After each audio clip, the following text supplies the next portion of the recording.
नमस्कार, बहुत स्वागत है आप सभी का। मैं हूं आपके साथ चेतन पाठक। झारखंड और महाराष्ट्र में हुए विधानसभा चुनावों में जिस तरीके से नतीजे अब सामने आ चुके हैं, इसी के साथ उपचुनाव भी हुए हैं उत्तर प्रदेश और बिहार में भी, और भी कई सीटों पर उपचुनाव हुए। लेकिन बिहार की हम बात करेंगे। बिहार में 4 सीटों पर उपचुनाव हुए हैं, तरारी, बेलागंज, इमामगंज और रामगढ़। और इन चारों ही सीटों पर एनडीए के उम्मीदवारों ने धुआंधार जो है जीत हासिल की है और विपक्षियों को एक तरीके से शिकस्त जो है वो यहां पर दी है। चारों सीटों के बारे में आपको बता दें जल्दी से। जो बेलागंज सीट है, यहां जेडीयू की मनोरमा देवी ने आरजेडी के जो उम्मीदवार हैं उनको शिकस्त यहां पर दी है।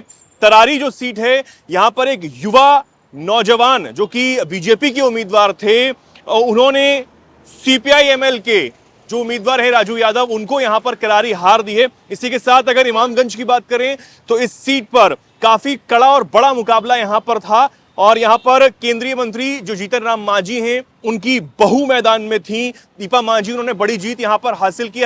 हालांकि कड़ी मुश्किलों के बाद ये जीत हासिल हुई है, लेकिन जो जीत है वो एनडीए के पक्ष में अब आ गई है। इसी के साथ चौथी सीट रामगढ़, जो आखिरी सीट पर इस चुनाव हुआ है, उपचुनाव यहां पर हुआ है।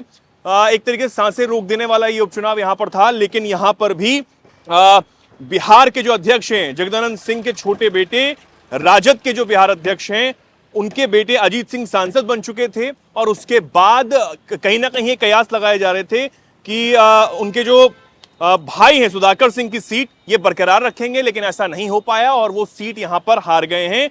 यहां पर बीजेपी के अशोक सिंह और बीएसपी के सतीश यादव के बीच एक कड़ा मुकाबला यहां पर था। आखिर में बीजेपी के अशोक सिंह जो हैं, उन्होंने बाजी जो है वो मार ली है और अब ये चारों सीटें एनडीए के पक्ष में यहां पर आ गई हैं। इसी के साथ आपको बता दें कि हमारे जो संवाददाता हैं निगम, उन्होंने बिहार बीजेपी के अध्यक्ष से खास बातचीत की है। उन्होंने इस जीत पर क्या कुछ कहा है, सुनिए।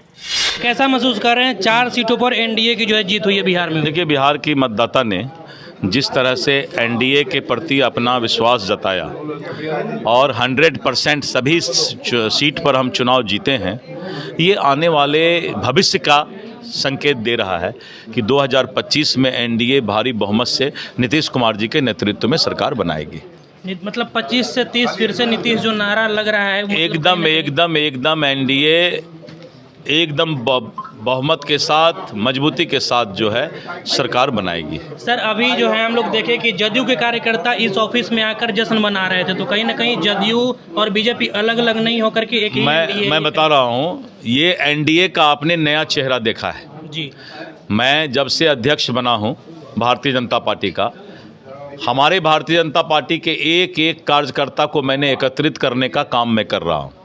और जो एनडीए गठबंधन के जितने भी दल हैं हमारे, सभी लोग एक प्लेटफॉर्म पर रहें, उसका भी प्रयास है। हम भी जदयू कार्यालय में जाकर उनको बधाई दे, वो यहाँ आकर के दे रहे हैं। हम लोजपा में जाएंगे, लोजपा के लोग यहाँ आएंगे।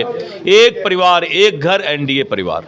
झारखंड पर क्या कहिएगा सर? झारखंड में बहुत ही अच्छा हमारा भी परफॉर्मेंस रहा है और हम करीब करीब जो है बहुत ही परफॉर्मेंस के साथ हमने चुनाव लड़ा है। कुछ लोग क्षेत्रीयवाद और बहुत सारी बातों को करके वहाँ के जनता को भटकाने का प्रयास किया, लेकिन वहीं पर महाराष्ट्र जो कि आर्थिक राजधानी इस देश का माना जाता है, आप देखिए कि वहाँ पर हम 2/3 बहुमत के साथ चुनाव जीतने का काम किए।